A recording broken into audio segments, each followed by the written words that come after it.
कहते हैं कि भगवान के दर्शन उनकी मर्जी के बिना नहीं होते और ऐसा ही कुछ हुआ आज मेरे साथ। तो आज मैं जा रही हूँ Vrindavan. So let's explore Vrindavan with me. सबसे पहले मैंने लिया ई रिक्शा और मैं पहुँच गई बांके बिहारी मंदिर के बाहर। यहाँ की कुंज गलियों में घुसते ही जो मेरे दिल को सुकून मिलता है ना, वो कहीं नहीं मिल पाता। यहाँ की गलियाँ छोटी हैं पर सुकून यहाँ पे भरपूर है। उसके बाद हमने लिया प्रसादन फूल माला बिहारी जी के लिए और हमने की मंदिर में एंट्री। अभी जितने भी लोगों को पता नहीं है, मैं आप लोगों को बता दूं कि बांके बिहारी मंदिर में रेलिंग लग चुकी है और मंदिर में जाने से पहले ये बात हमको नहीं पता कि थी कि मंदिर में रेलिंग लग चुकी है। तो हम साइड से निकल गए क्योंकि साइड वाली लाइन में काफ़ी कम भीड़ हो रही थी।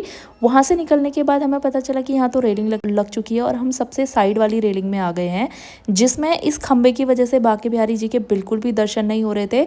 और तो जो वहाँ पे पंडित वगैरह थे जो वहाँ पे प्रसाद वगैरह चढ़ा रहे हैं, वो भी काफ़ी दूर बैठे थे। तो हम अपना ना प्रसाद चढ़ा पाए ना फूल माला चढ़ा पाए और एक डिसअपॉइंटमेंट के साथ हमें एग्जिट करना पड़ा। उसी मोमेंट पे मुझे रियलाइज़ हुआ कि भगवान के दर्शन भी उनकी मर्जी के बिना नहीं होते हैं। मतलब इतना क्लोज आके भी मैं बांके बिहारी के दर्शन नहीं कर पाई। अब हम बिहारी जी के तो दर्शन नहीं कर पाए थे, तो हमने सोचा कि अब हम राधा बल्लभ चले जाते हैं। फिर हम रास्ते से निकल के ही राधा बल्लभ मंदिर चले गए थे। यहाँ पे हमें बहुत अच्छे दर्शन हुए।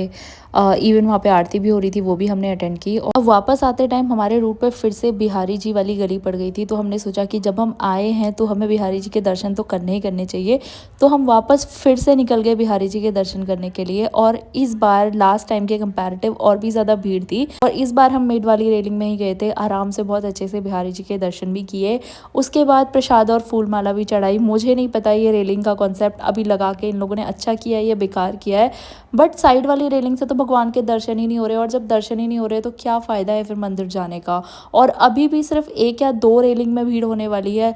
तो मुझे नहीं लग रहा कि रेलिंग लगा के कोई भी बेनिफिट होने वाला है। आप कमेंट सेक्शन में ज़रूर बताइएगा अपने थॉट्स कि आप क्या सोचते हो रेलिंग के बारे में। वापस घर जाते टाइम मुझे ये दिख गई थी कुछ दुकानें। यहाँ पे मुझे सुंदर सुंदर चूड़ियाँ दिखी थी, तो मैं अपने आप को रोक नहीं पाई। मैंने कुछ कुछ सामान दिखा और मैं आ गई वापस घर। Bye bye guys.